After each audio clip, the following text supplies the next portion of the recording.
Pay no attention to the people behind the curtain. Remember told you I was in a play of that as a kid? No. This is hot, fresh Ryn lore. Who did you play? Yeah. Uncle Henry, because he had Oh, one line. who the fuck is Uncle Henry? I Uh, literally don't remember. the main character's uncle in the very beginning. But what does Auntie he M, do?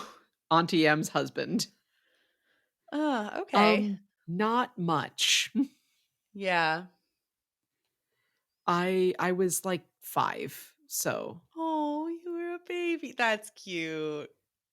it was very funny because the person who was supposed to be playing my niece was literally twice my height. Oh,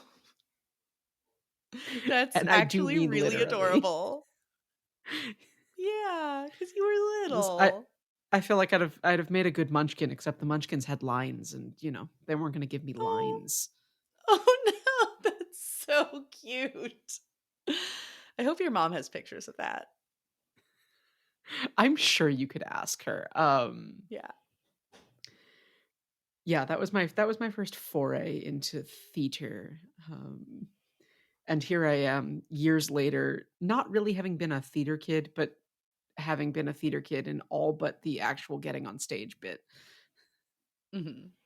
Well, I mean, you had some performance. You have various other performance experience. So, I think the theater kid energy is strong with you.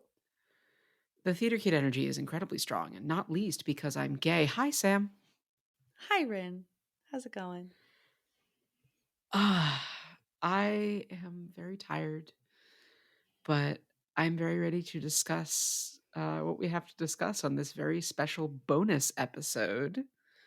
Hell It's not really a yeah. bonus episode, I guess, if we're releasing it like within the normal schedule. It's just to break up the fact that we talked about a whole book and then we're going to talk about two more whole books, but occasionally we need to split them up. Yeah, so in all of our previous episodes leading up to this one, we have made a lot of references to various things, including Tolkien's life and background specifically. And there's not a lot of times within the specific plot of a chapter that it makes sense to just pause all of the events of the plot and really dig into that. So this will just be a good supplementary resource to refer to and enrich our future discussions to just fill out the details of who this guy was, what information we are working with in terms of our own frame of reference for what his life was like and what his deal was. So, hopefully, it will be interesting. Hopefully, it will be illuminating and sort of shed some light on why he might have made some of the creative choices that he made. Yeah. So, hello, everyone, and welcome back to this special episode of The Phantom Apprentice, where we are discussing everything that Sam just said. Hmm. Um, we're going to go through, a high level overview of just Tolkien's life and some of his influences in his writing. There is a whole field of academic study known as Tolkien studies. You can get a PhD in it. Oh, I didn't know that. So, yeah, there are places you can go and spend years of your life, your entire career can be studying Tolkien and the work that he did and the influences that have gone into that and come out of that. So, we're not going to do that. We're not going to do that all justice in however long this podcast episode ends up being. So this is Yeah, very much this is not even 101. This is the introductory lecture to 101. yeah, this is just brief summary for the apprentices, for the people like me who are coming into this totally without context. We are providing just enough context to get by so that we're not making inside jokes and references to things that we haven't fully explained to you because we are nice conversation partners, even if our conversation is one sided with us being one side and you listeners being the other side. We're trying to make sure everybody is in the loop here. Goal is everyone's having a good time. That I think should be the goal of so many things in life. Hmm. So, I guess let's just roll into it unless we have anything else we want to talk about. No, I think we should just get into it.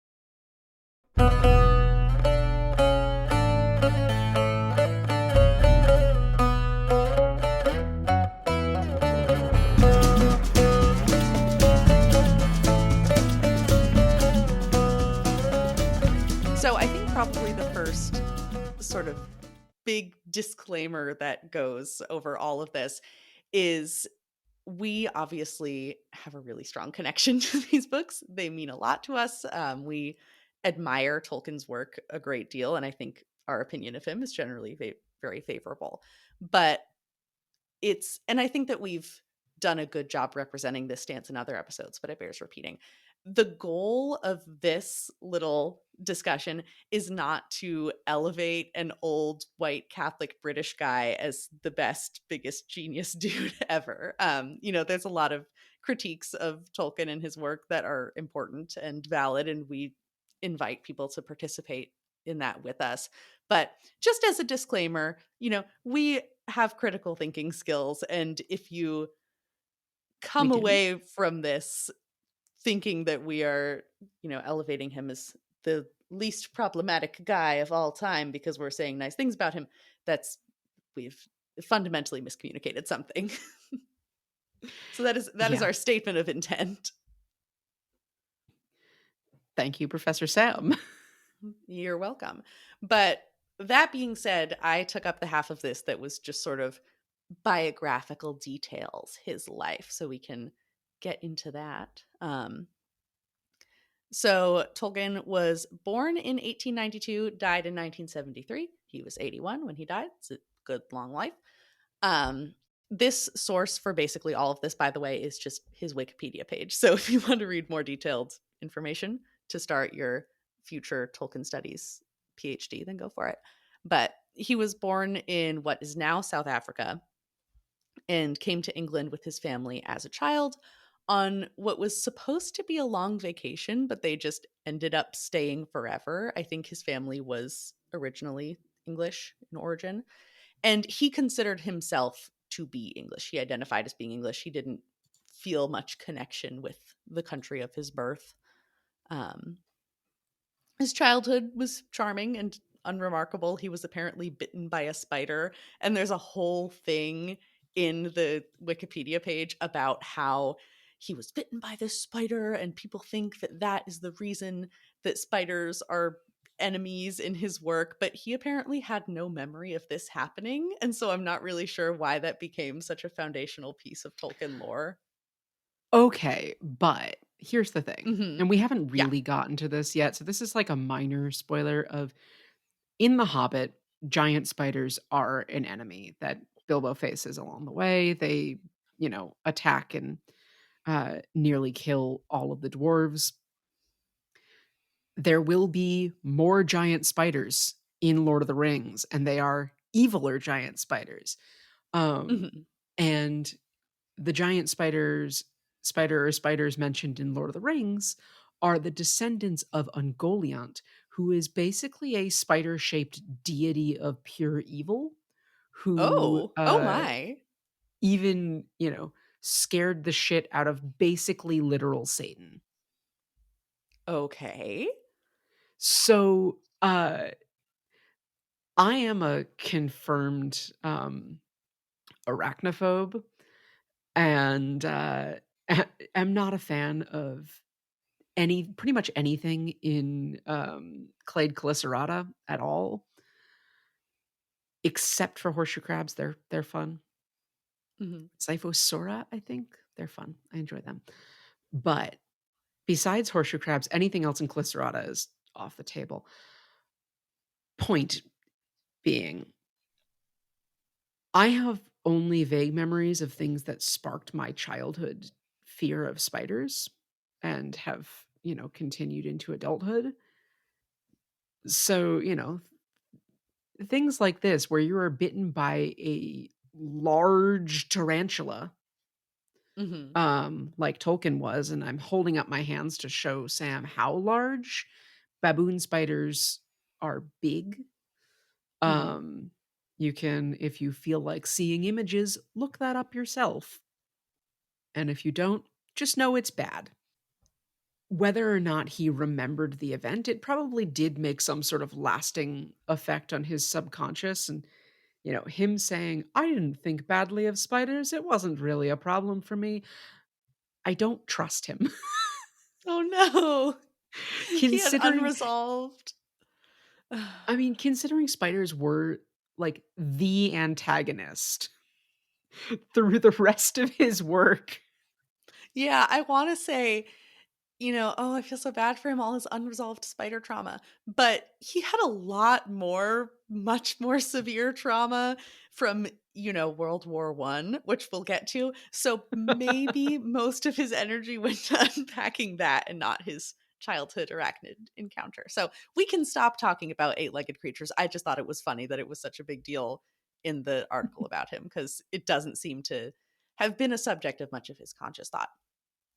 But in terms of the trajectory of his life after that, I really want to talk about his wife and his relationship with his wife, which Yes. makes me I love Edith. so happy. And we have briefly made allusions to this before, but just to really get into it.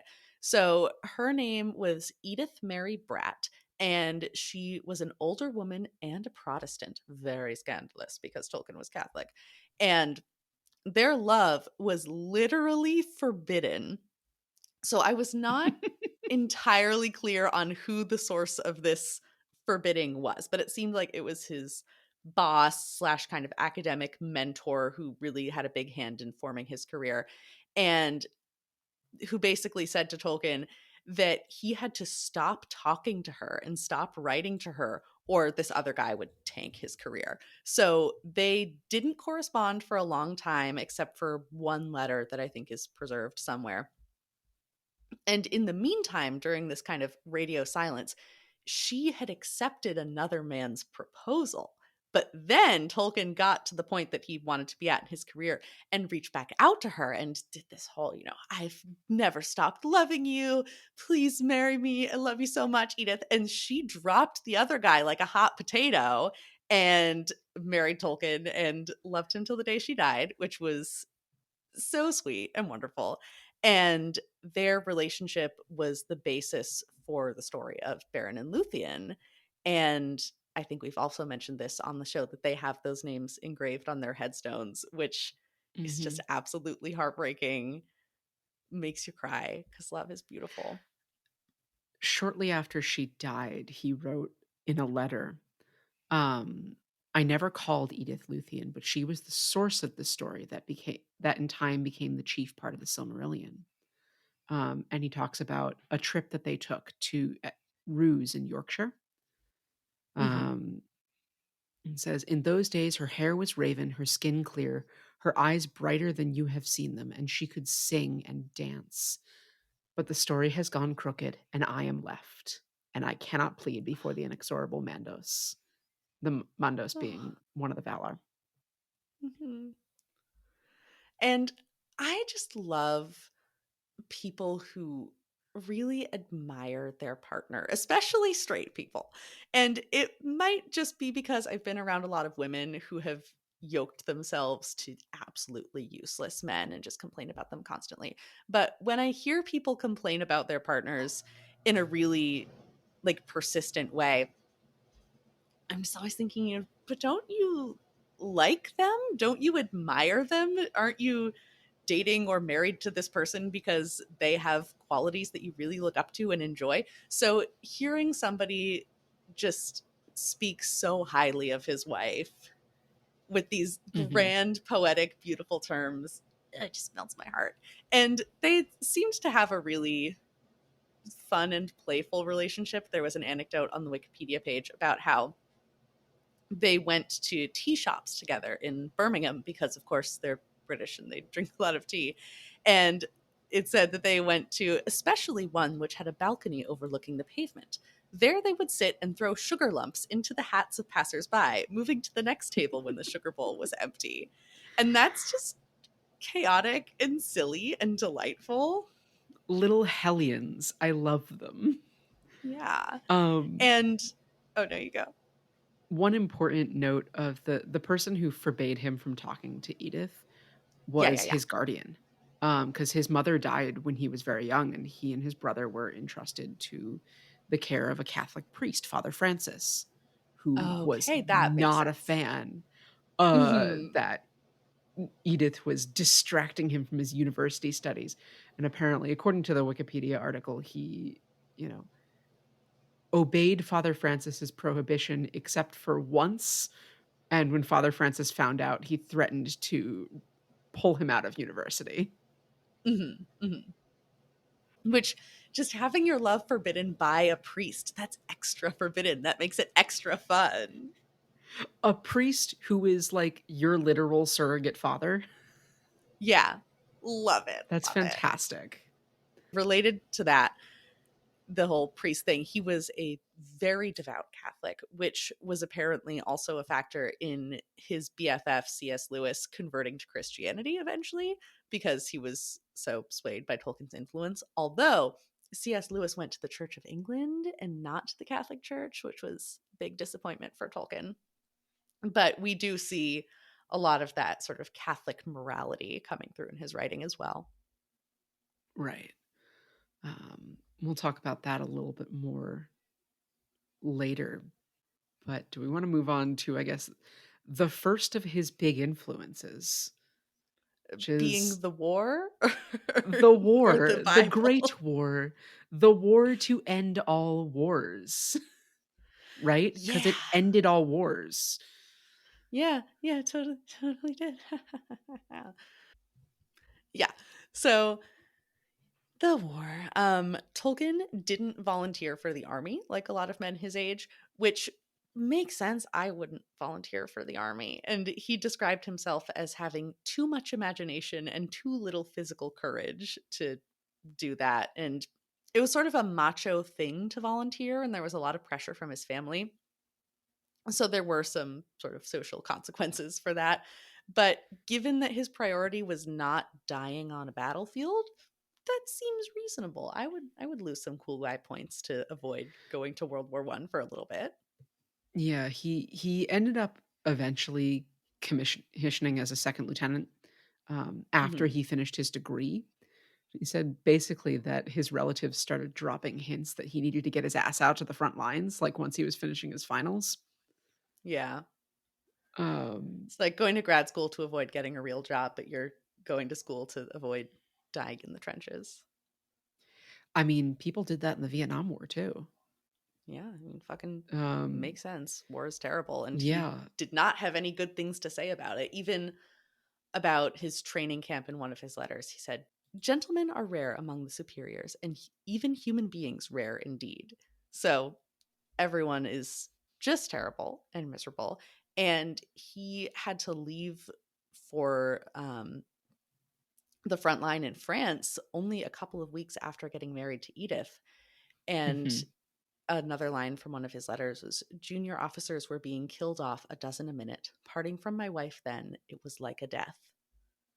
So before things had even really gotten started with all the big trauma, it was terrible from the beginning.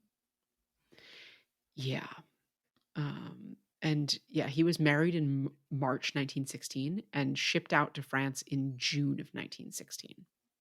So he did not spend a lot of time uh, out in the front lines, but what he did spend was very bad. Yeah, and I had a longer quote from the article that was something that one of his children had said. In later years, he would occasionally talk of being at the front, of the horrors of the first German gas attack, of the utter exhaustion and ominous quiet after a bombardment, of the whining scream of the shells and the endless marching, always on foot, through a devastated landscape, sometimes carrying the men's equipment as well as his own to encourage them to keep going. Some remarkable relics survive from that time: a trench map he drew himself, pencil written orders to carry bombs to the fighting line. Then it trails off from there. But even just in that quote, you can see so many of the direct translations to things that he's written, even in the part of Lord of the Rings that we've read. Right. Even though he despised allegory in all its forms and he refused to admit that it, whatever, but those influences are undeniable. Yeah, I actually have some mild commentary on the allegory piece. Yeah. But I think Yeah. it's important for us to know too, the battle that he's referring to is the Battle of the Somme, Mhm. which for those of you who are not familiar with the history, the Battle of the Somme is one of the deadliest battles in human history. Over the course from July of 1916 to November of 1916, a million people, upwards of a million people died of 3 million combatants in the Battle of the Somme. Mhm. It is the one of the deadliest conflicts in all of human history. Um, he had a group of 3 other friends when he was in school. They referred to themselves as the Tea Club and Barovian Society, and 2 of them died at the Battle of the Somme. Mhm. Um, and he ended up contracting trench fever in October of 1916 and was sent back home to recuperate. Mhm. But you know, the Battle of the Somme has been written about, in numerous pieces of media as one of the most horrifying scenes, uh, ever to be seen in any war. Yeah. So, when we are talking about Tolkien's time in the trenches, we are not just talking about like a battle, we are talking about the battle. Yeah, and, for those of us who have maybe had a hot minute since we were learning about World War One, it's easy to forget because I think culturally we focus more on World War Two because it was more recent. But World War One just completely changed what warfare looked like. That's the reason that it was called the war to end all wars. So not only was it so devastating, it was also completely unprecedented. Just seeing the horrors that human beings were capable of on that grand of a scale. So there's the literal physical threat, there's that danger and that violence, but also just the existential threat of what does it mean to be a human being now and to see what we can do with all of these incredibly powerful weapons and all of the lives that we can end so quickly. So there Yeah. was a lot of new layers to that experience. Yeah, I also had a comment on the piece of him detesting allegory in all its forms, right? The line where he discusses this is in the beginning of or it's in the forward to the second edition of Fellowship of the Ring, Mhm. right? But I cordially dislike allegory in all its manifestations, and always have done so since I grew old and wary enough to detect its presence. I much prefer history, true or feigned, with its varied applicability to the thought and experience of readers. I think many confuse applicability with allegory, but the one resides in the freedom of the reader and the other in the purpose domination of the author.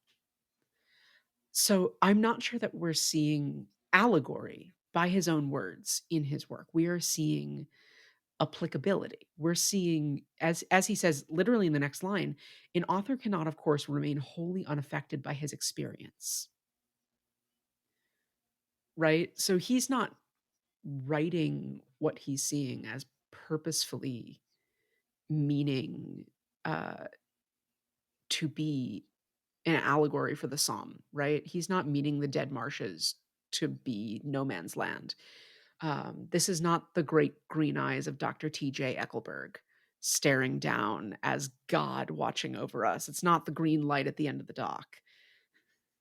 Mhm. Um, but you're absolutely right. We can't ignore what he's saying because or we can't ignore, what he has seen, and we can't deny that there are connections here because he's acknowledging that there are connections here. Yeah. Um, One has indeed personally to come under the shadow of war to feel fully its oppression.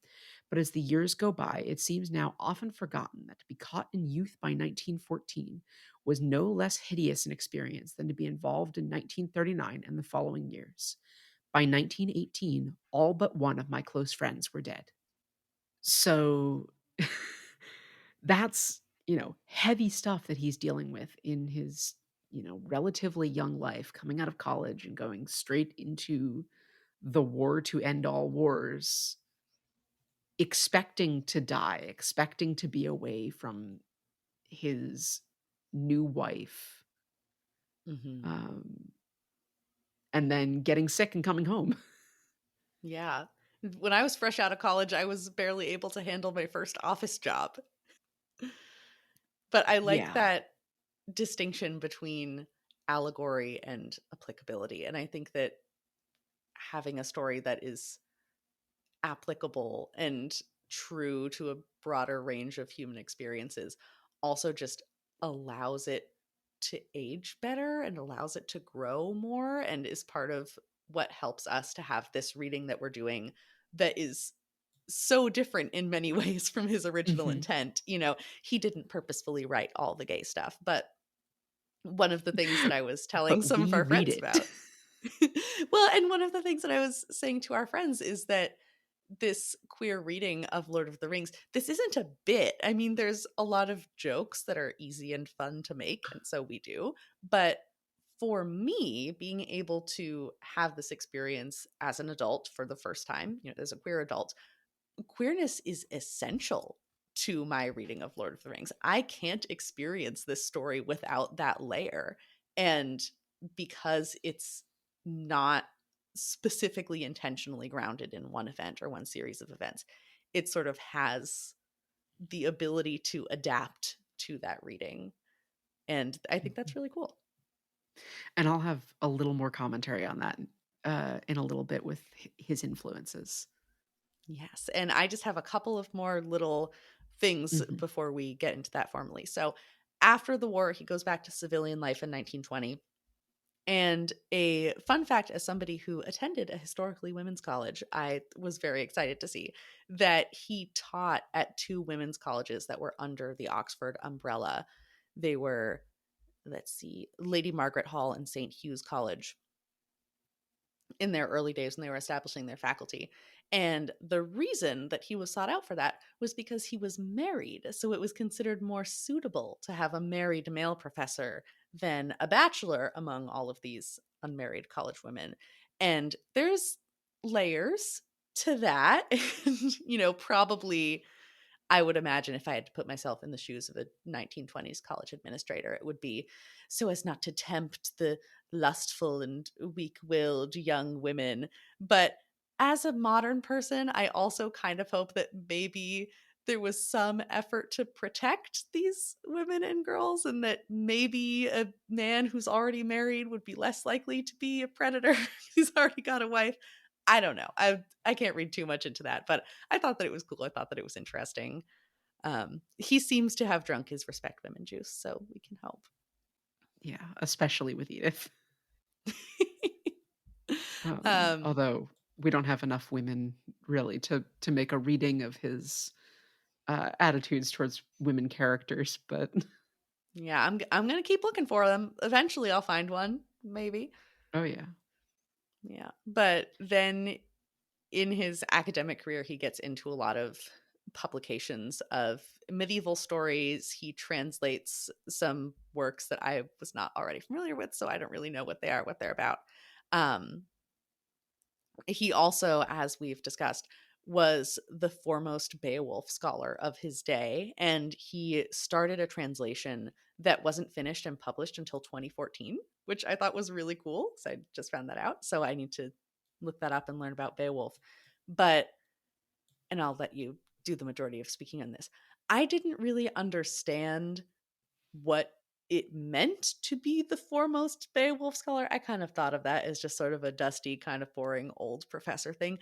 No, he made people understand that it was a story about the human condition and delivered amazing lectures on it. And my mind was kind of blown learning about how important his contribution was to Beowulf scholarship. So I can hand it over to you to get into more Yeah. literary influences.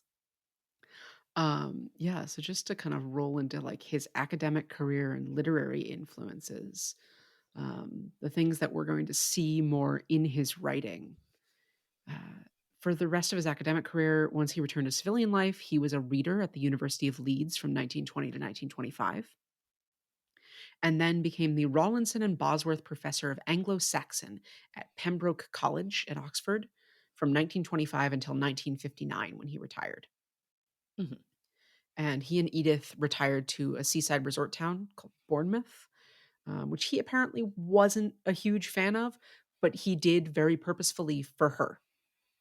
Um, Oh, and apparently, their love was evident in everything that they did. And it wasn't until 1971, when she passed away, that he returned to Oxford, where he ultimately died 21 months later. I love old people in love. um, and like you said, he taught students at Lady Margaret Hall and St. Hugh's College as well, primarily as a private instructor. He didn't publish a lot of fantasy books during his life. He published a lot of academic work, a lot of poetry, but he published The Hobbit in 1937, Lord of the Rings between 54 and 55, and then two books of poetry, The Adventures of Tom Bombadil in 1962 and The Roads Go Ever On in 1967. But much of his writing was done prior to this, like during his life, and ultimately it was compiled by his son Christopher and published after his death. He wrote the Silmarillion in the 30s and wanted to publish it directly after The Hobbit, but his publisher said it wouldn't be as marketable. The tone wasn't uh, quite as readable, and it has a very like biblical type tone, Hmm. right? And so Alan and Unwin asked him for more stories on hobbits, which ultimately led us to Lord of the Rings. So that's on his academic career. The first piece of Middle Earth writing that he did was actually while he was recuperating from trench fever in sort of the uh, 1916, 1917, right? Hmm. He started writing, and I have it written down somewhere, the Book of Lost Tales, or things that ultimately became the Book of Lost Tales, which weren't published until after his death. But that was his first attempt at creating what he referred to as a mythology for England. He was obsessed with mythology, and particularly the language of mythology. He was a Hmm. philologist. He studied languages, and he studied languages through documents mostly. There isn't a lot of pre Christian mythological text that survives in the UK. Um, Not like in the classical world in Greece and Rome. And Hmm. so his early writings were sort of an attempt to create something like that. It wasn't, necessarily meant to be, accurate to what people would have, the stories that pre-Christian people in the UK, in what is now the UK, would have told, but it was meant to sort of fulfill that niche. And so when we talk about applicability, like, it makes total sense that his stories are applicable even to us, that we can read them, because that's what mythology is designed to do. It's designed to be readable centuries later. Yeah. Um, he worked also as a code breaker during the Second World War because, again, he was obsessed with languages. He actually developed a code while he was abroad in the First World War to send to Edith so she could keep track of his whereabouts, and it would evade the censors, the British Army censors Oh, who oh my didn't God, I want, love that. yeah, who didn't Also, want information getting out. I'm not surprised that he married a smart woman. I didn't look that much into Edith and her life, but she must have been a smarty pants if she could decode his code that he was sending her. That rules. I think a lot of Yeah, couples develop their own sort of secret language, but that is a step above, and I love it. yeah. So to talk about his influences, right? Mhm. We've already discussed his military experience. Um, and just sort of a broad overview, right? I'll talk about classics, Beowulf and other English literature, mythology in general, his interest in languages, and Catholicism, Tight. Let's do it. right? So he actually started out his academic career as a classicist. He was studying classics in university and ultimately switched his major to English literature. But there's a lot of classical influence that we can see in his Legendarium, which Legendarium being a term that he coined for his collected body of works, right? Mhm. We can see it with Numenor, right? The fall of Numenor, Numenor sinking beneath the sea. That screams Atlantis. It does, yeah. You have the fall of Gondolin, relating to the fall of Troy. And the fall of Gondolin was actually one of the first tales in that Book of Lost Tales that he wrote, right? Gondor can be read kind of like the Roman Empire, right? In its waning days. And then you get the Ring of Gyges, Gyges something or rather, Gyges, which is mentioned in Plato's Republic. And it is a magical ring that turns you invisible at will. Oh my god. So, like, this is not something that he pulled out of nowhere, out of thin air, right? There's We've already nothing new under the mentioned sun. no, absolutely. There's like what's the thing? There's like 7 stories in all of human history or something like that, just in different Mhm. forms. I don't fully know. Anyway, we've already talked about catabases, we've talked about long hero's journey or the long hero's journey, Odysseus and Aeneas. So his classical education absolutely had an influence on his writing, right? But then moving on to other pieces of literature, right? Specifically onto Beowulf. Mhm. And as you mentioned, he was the foremost Beowulf scholar. He focused on Beowulf being read firstly as a piece of epic poetry and not as a historical document. For people who may not know, do you want to just say really quick what Beowulf is? Because we've referenced it a lot. But what is, Yes, very briefly, what is Beowulf? What is its deal? Why is it significant? Beowulf is a story of a king of the Geats, who are southern Swedes, named Beowulf, who has a number of adventures. He goes south into Denmark, and I guess, the most famous part of his story is him defeating the monster Grendel, um, Mhm. who has been plaguing King Hrothgar in the hall of Heorot at Laeragard for years, and then ultimately defeats Grendel's mother. He later defeats a dragon, and it's just it's the saga of his life, more or less, and his great deeds. And But is it the um, oldest piece of writing that we have in the English language? Question mark, Old English? Oldest piece of English you literature? know, I feel like that's the factoid that people say about it. I don't know off the top of my head. It's set in about the 6th century. The certain dating of the manuscript is between 975 and 1025. Potentially could have been transmitted orally prior to that. There's a lot of similarities between the story of Beowulf, particularly the story of Beowulf at Hrothgar's court at Heorot, um, that match almost beat for beat with the story in Hrolfkraki's saga, which is a Danish saga of King Hrolfkraki, who has a monster that's been plaguing his hall at Lyra, and who is defeated by a warrior from southern Sweden called Bodvar Bjarki, who, and this is where it gets really funky. Bodvar Bjarki means warlike little bear, and Beowulf means bee wolf, which is a kenning, which is a poetic roundabout reference for bear. Hmm. Um, so they probably tell roughly the same story, Yeah. And it's right? it's a really fucking old story and very foundational for all of English literature to come, which I think is the Yes. the key takeaway.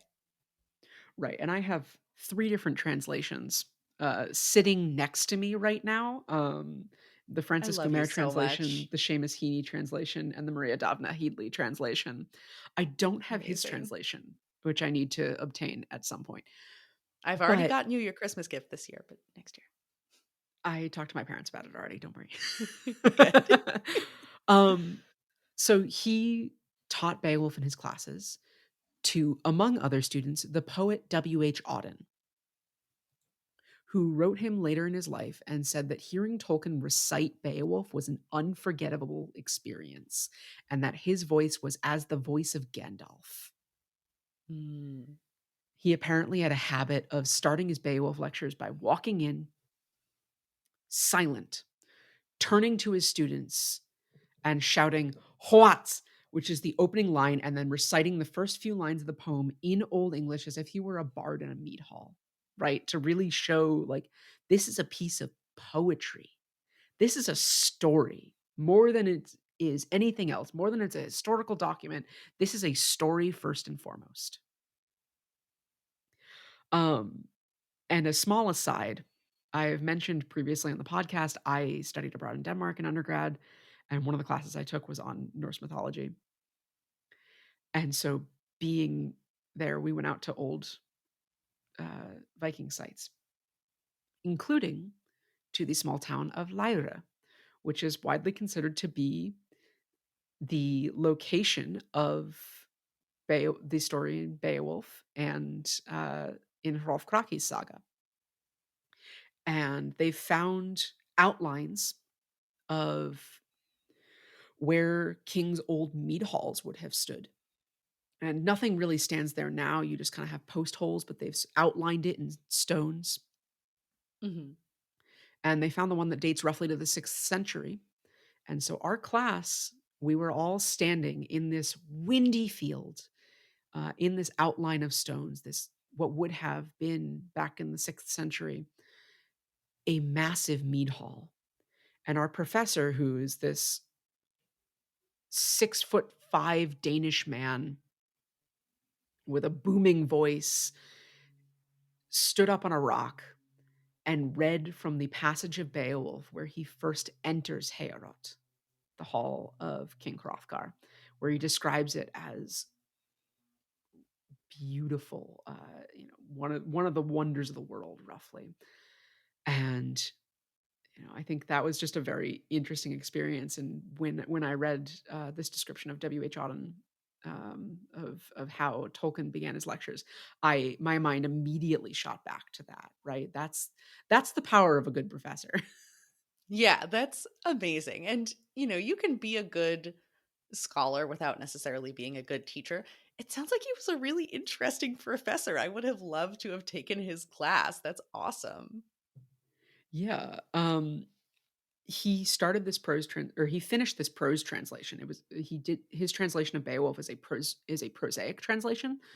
mostly to carry over meaning of the words. But he was saying, he published multiple essays on the difficulty of translating Beowulf.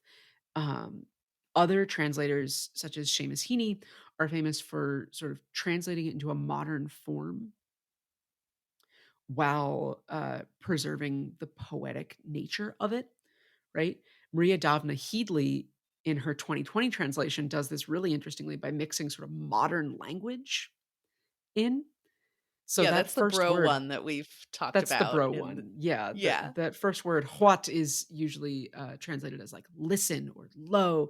It's so the first line translates roughly to, listen as we tell the story, we still know how to talk of kings, right? That's it's a piece of epic poetry. That's the "Sing to me, O muse, of the wrath of Achilles." That's, tell me of the story of a clever man and his long journeys. That's, "Armo verumque cano, Troia qui prima laboris Italiam fatto perfu." Um, that's hell, that's, "Two houses both alike in dignity, in fair Verona we lay our scene." Right? That's setting the tone of the story. Mhm. Starting out with, "Listen to me as I tell Yeah. you of kings."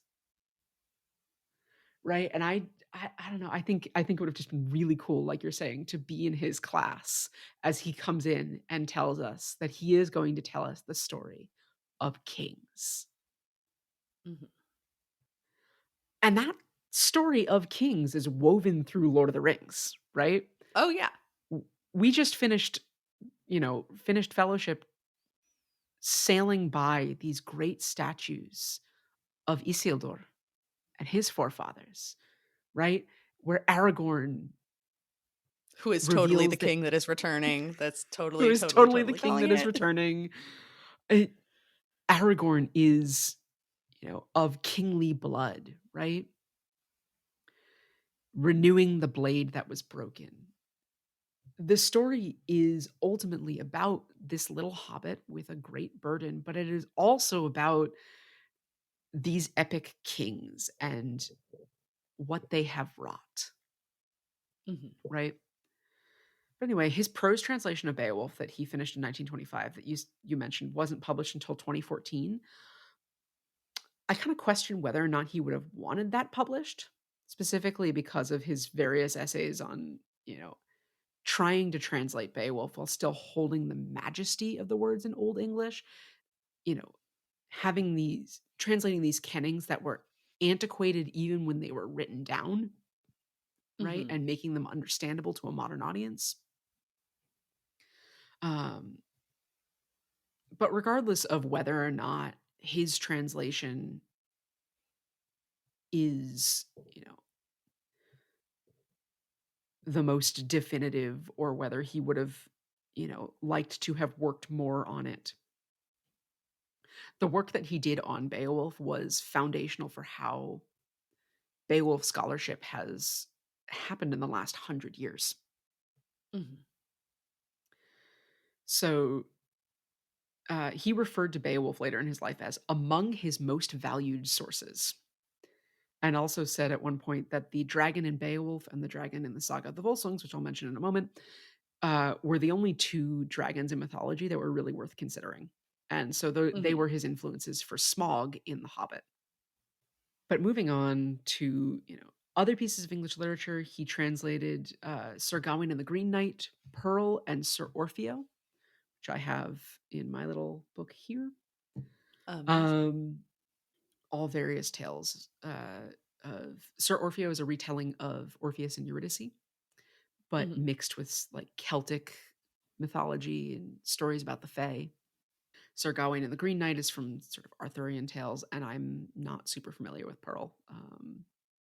Moving on to other mythologies, he had a focus on a lot of sort of Old Norse mythology. He often talked about, quote, northern mythology and northern attitudes. Input Hosier's scream in here. um, How many times this morning did you listen to Northern Attitude on loop, Catherine? like 5 or 6. Oh my god. When you texted me this morning, you were only at 4, so you started your day with a real interesting energy. Hmm. Yeah, pretty much. Um, but yeah, Tolkien wasn't just focused on, stories and mythology from the Old English tradition. He ultimately was discussing his creation of Middle Earth as a creating of a mythology for England, right? Mhm. And we use this term mythopoeia to refer to the creation of mythology, the creation of myths. And a lot of his influences for that mythology came from the Eddas and the sagas of Norse mythology, the Finnish Kalevala, um, Greco-Roman mythology, and Christian worldviews, Catholic. I hesitate to say Catholic mythology because to him it wasn't a mythology, regardless of our beliefs and feelings on that. Yeah, as a religious studies scholar, I would say hell yeah, Catholic mythology. You can say cosmology if you want to be a little more not have sort of the uh, mm, dismissiveness that the word mythology can sometimes imply, but this is this is that applicability again. We're being modern readers and people who are not Catholic, because obviously modern Catholics exist and might not take kindly to things being called mythology. But functionally, in contemporary scholarship, we could call it that if we wanted to and not be disrespectful. But Right. yeah, to him, that was he did not view it in the same way. he wouldn't have put his Catholic views in the same box as mythologies that he studied. No, but he did very clearly read the Eddas and the sagas. He mentioned at one point that the saga of the Volsungs was one of his favorite stories. It tells a story of a hero, Sigurd, who defeats the dragon Fafnir, who was corrupted by treasure that he stole from a dwarf, Hmm. um, among a few other tales within the saga as well. Most of the dwarf names, both in The Hobbit and throughout Lord of the Rings, come from a passage in both the Prose Edda and the Poetic Edda known as the Catalogue of Dwarves, Oh, very which is cool. I think you basically might have just read a this to me list. before. I definitely have read it to you before, but it's basically just a list of dwarf names. Um, and Book of Numbers core. it's very Book of Numbers core. Um, so let me just pull up from my Poetic Edda here. Some of the names of the dwarves that we see in the Poetic Edda are Durin, which we Hmm. recognize, Dwalin, Bivor, Bavor, Bombor, Nori, Gandalf, We got Thrain, upgraded. Thrain, Thorin, Thror, Feely, Keely, Oakenshield. Oh my god. Uh, let's see. There's a few others in here too. Uh, Balin is in here. This one has some of the names translated. My Prose Edda doesn't, but the Gylfaginning is. Here we go. Nain and Dane, who are Thorin's cousins. Oin, uh, Vali, let's see, Dori, Ori, Oin, Gloin. So yeah, he pulled a lot of names direct from that little nice list for his I dwarves. love it. Uh, he also, in his representation of Gandalf, basically just took descriptions of Odin as the Hmm. Wanderer. And I'll put up on our social media for this episode, I'll put up a lovely little portrait from, I believe, 1836, which, if you don't know what you're staring at, looks like Gandalf. Is that the woodcut one? I think I have a I clear don't vision of believe it. it's the woodcut. I can't find it right now. Why not? Oh well. But I'll put it up on our social media. At one point, I sent it to my dad and went, "Who's this?" And my dad, of course, big Tolkien fan, went, "That's Gandalf." And I went, "Do you know when this was painted?" A full 100 years before Tolkien came up with Gandalf. So, I wrote for my Norse mythology class. My final paper was on Eddic references in The Hobbit, and there are dozens. Hmm. So, you know, Gandalf as Odin is one of the big ones. The character of Beorn in The Hobbit corresponds to Beowulf or Bodvar Bjarki, particularly more to Bodvar Bjarki because he can turn into a bear, as can Bjarki. Hmm. Um, the dragon being influenced both by Beowulf's dragon, but also by Fafnir. Um, he pulled a lot from this mythology. And we've discussed a little bit, I believe, in the Tom Bombadil episode about his influence from the Kalevala, where Tom Bombadil Yeah. was heavily influenced by Vanamoinen. Hmm.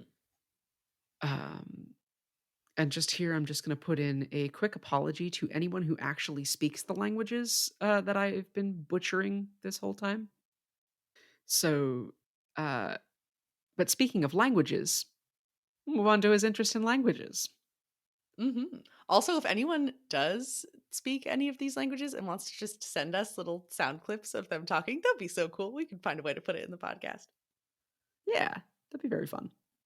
Hopefully not saying anything mean that we wouldn't be able to understand because we don't speak the language. Honor system. Honor system. Please and thank you.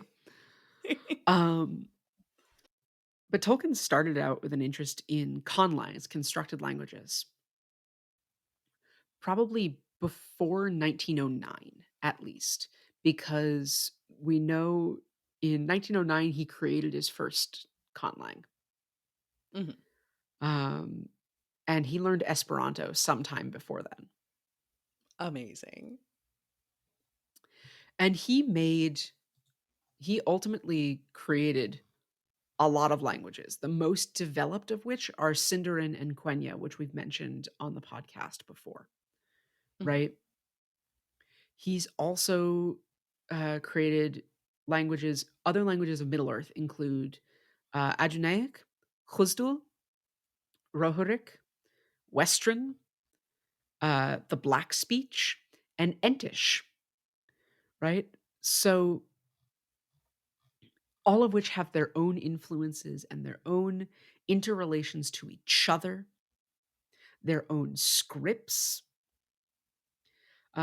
He wrote a treatise uh, about how the Elven languages were related to each other in Mhm. 1937. So his his world that he created was essentially just a world to support his language creation habit, which I he referred love to as that. glossopoeia, which is the creation of languages. Mhm.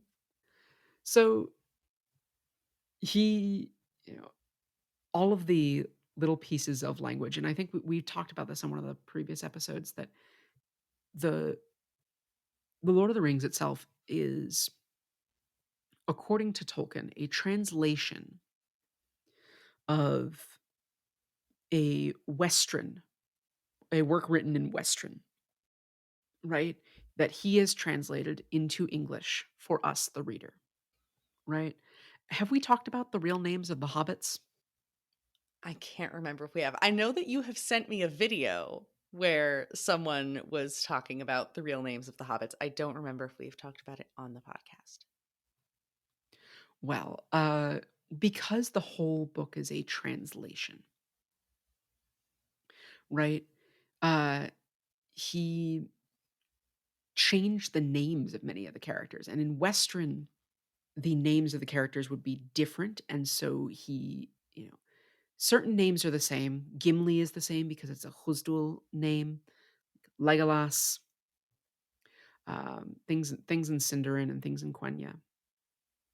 But names that are themselves in Western, the names of the hobbits, are, if I can find them, because I didn't mean to do this. So some of them he just changed a couple of things. So Bilba Labingi is Bilbo Baggins' real name It sounds like a because the fucking Teletubby. ending. The ending in Western is a masculine ending, but it is not typically in English. And so he changed it to Bilbo, right? Mhm. Uh, Ra- uh, Razanur Took became Peregrine Took because Razar is a famous wanderer in Middle Earth mythology. And Mm. so he chose the peregrine, the wandering bird. Calamac Brandagamba is Meriadoc Brandybuck. And this was a little joke on his part because Kali, it's just the shortened form of the name, means merry or happy in Western. Aw. And so he added Meriadoc, and there's some other Old English piece to that. Uh, Mora, Mora Labingi is Frodo Baggins. Mora means wise, and Frod in Old English also roughly means wise. Mhm. So he put a lot of thought into all of these names, right? All of these, you know, supposed English translations of Western words, which he made up. Yeah. So he just took the language that he was teaching, Mhm. that he was an academic expert on, and then use that to make translations into another language that he was making up, and then use that to come back into modern English and write his book. He was a massive Amazing. nerd. And that name translation just, and we had talked about this previously just between the two of us, always reminded me of being a kid in church and hearing all of the names of characters in the Bible. And even as a small child, thinking, there is no way that these guys were walking around in the first century CE in Palestine being named Matthew, Mark, Luke, and John. Like, there was no way that those were their real names. And you can find the historical supposed names of the disciples other places, but yeah, it's the same energy. It's just being translated into something that's more comprehensible. But I love the degree of thought and detail that he put into that. Yeah. Which leads us finally to his Catholicism. Hmm. Uh, and I don't have too much on this. We've already mentioned that he was a devout Catholic throughout his entire life, and that clearly influenced his worldview. As he writes the Silmarillion, he writes it in a very similar way to the way Snorri Sturluson writes the Prose Edda, in which he describes the Ainur, the Valar, as great beings, but not gods, right? Hmm. Because there's only one God. He argued that Eru Ilúvatar was the Christian God. The Silmarillion was about the Interesting. rise and fall of the elves, just as Genesis is about the rise and fall of man. He was saying, the world that he is referring to in Middle Earth is our world. It is just a pre Christian time, but that doesn't mean that, to him, God didn't exist, right? In his mythology, in the legendarium that he has created, this is a world that existed long before us and ultimately Hmm. became our world. Which is why, if you roughly look at the map, it roughly looks like, Europe, Africa, and Asia. Anyway, he also worked at one point on a translation of the book of Jonah in the 1966 translation of the Jerusalem Bible, which is a Catholic Bible translation that has been used throughout North America and Europe as sort of one of the primary English translations of for Catholics since Hmm. the late 60s. Um, and he said, he was asked to do more, but he said, he had other commitments, and so only ended up finishing the book of Jonah and offered some other occasional notes here and there on some of the other books. And said he was, ultimately flattered to be listed as a major contributor. So he Hmm. said he didn't do that much work. Yeah. But that's just, I guess, a brief overview of some of the major influences on his writing and his work that I think we've already been keeping in mind as we've been reading through. And we wanted to make sure that you, our listeners, also had access to that knowledge.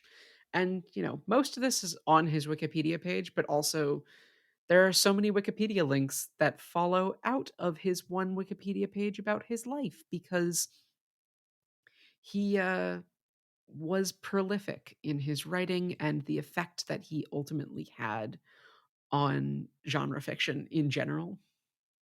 Hmm. Um, just the ones that I currently have open are J.R.R. Tolkien, his own life, languages constructed by J.R.R. Tolkien, influences on J.R.R. Tolkien, Tolkien and the Norse, Tolkien and classics, The Ring of Gyges, The Battle of the Somme, his essays about Beowulf, his translation of Beowulf. Um, so There's also two pages that I saw linked there. That was one, Tolkien and race, and Tolkien's Christianity and Christianity in Middle Earth, which we kind of touched on the Christianity aspect. And the race aspect we've kind of talked about in previous episodes in a sort of roundabout way. But I think that's another, and we are not qualified to get into the nitty gritty of all of that in this very short form. But I think that's another situation where the allegory applicability dynamic kind of comes into how we analyze it, in that as we go on, I think there will be a lot of points where we can talk about what does it mean to have certain groups of beings that possess inherent traits, possess inherent good and inherent evil, Mhm. a moral geography about good in the West and evil in the East. You know, there's a lot of things that we can read into that. And he was a white British man in the early part of the 20th century. So those influences are undeniable. But, you know, I Right, think we and, can, he can profess he professed that he despised, Nazi racial theory, but that doesn't mean that he was, you know, not a racist man who benefited from racist practices and policies and systemic racism in England at the time. Um, yeah. Yeah, so, there's a you lot know of nuance there, but just to make sure that listeners know, we are aware of this and we are not trying to gloss over it or make any excuses for anybody in here. We will try to address things as they come up. And if there's anything really specific that listeners who are more familiar with his work than I am, obviously my whole deal here is not knowing things, but if there's stuff coming up that folks really want us to touch on or have particular insights on, especially as it pertains to race, because we are two white people, please send them to us. We would love to incorporate the perspectives of people who know more than we do. yeah, that goes for any sort of, racial pieces in his writing, religious pieces in his writing, um, and also about his, influences. We'll discuss, some other pieces of Shakespeare when we get to that in The Two Towers.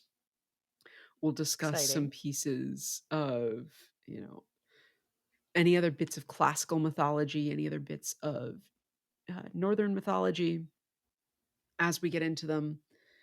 Uh, but if there's anything you'd love us to dig more into, to do a whole bonus episode on, I will make Sam read Beowulf, and we will talk about it on the pod if I, y'all would like to hear that.